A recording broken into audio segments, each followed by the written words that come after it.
Hello, mech enthusiasts and disillusioned lore fans. This is Simon Jester, broadcasting from the wreckage of my once unwavering faith in Catalyst Game Labs.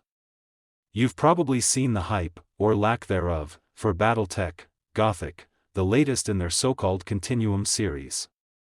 Alternate universe? Sure. Slapping Gothic horror onto stompy robots? Why not, right? Except it feels like they've raided the Warhammer 40k aesthetic bin and called it innovation. Abominations that scream lazy crossover bait? You bet. Let's dissect this mess like a post-mortem on a failed succession war campaign. Spoiler, it's not pretty, and it's got me questioning if Catalyst even cares anymore. Starting with the box, it's hefty. I'll give it that, but heft doesn't equal heart.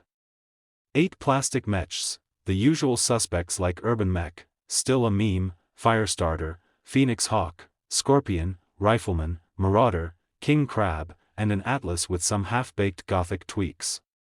Sculpts are okay, but mold lines are there if you look, and the whole thing screams Reskins for quick sales.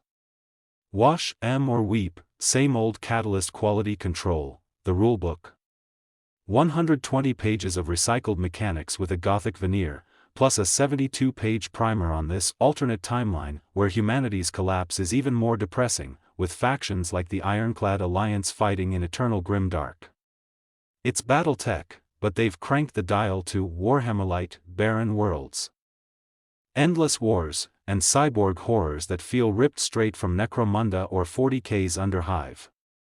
Tokens, maps, trenches and ruins, yawn, Alpha Strike cards, BSP cards, decals, serviceable but forgettable, a poster, and dice. It's all there, but it feels phoned in, like they're banking on your nostalgia while ignoring the backlash against their IL Clan era flops. Seriously, who asked for this when the mainline stuff is already alienating fans with its convoluted plots and power creeps? Gameplay? If you're hoping for fresh air in your cockpit, prepare for recycled exhaust. Hexes, 2d6 rolls, initiative shenanigans, movement mods, weapon declarations, simultaneous fire, physicals, heat hell, it's BattleTech core, unaltered. Games drag if you're rusty, and the short-range focus just amplifies the tedium in these Gothic setups. The innovation? Abominations, flesh metal freaks in 4 sizes, acting like souped-up battle armor.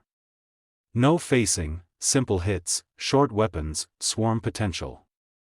10 pre-builts or customs, but they integrate about as well as oil and water. In hordes, they're annoying, solo, they're chaff. And no minis, just tokens? Come on, Catalyst, that's lazy. Proxy if you must, but why force it? Scenarios, 3 bland ones, horde defense, hide and seek, palace smash. Destructible terrain is neat on paper, but they're repetitive and underuse the box's assets. That Urban Mech? Wasted potential. Alpha Strike is there for speed, BSP simplifies support, too much, dropping unique flavors, and Gothic variants add melee/blazers, but it all screams bolt-on features to justify the price. Pros: components are functional, maps look alright, minis assemble without too much fuss. The primer's readable if you're new, and tactical bones are solid if you ignore the fluff. Cons: this reeks of a cash grab, mashing Warhammer 40k's Grimdark aesthetic onto BattleTech without earning it.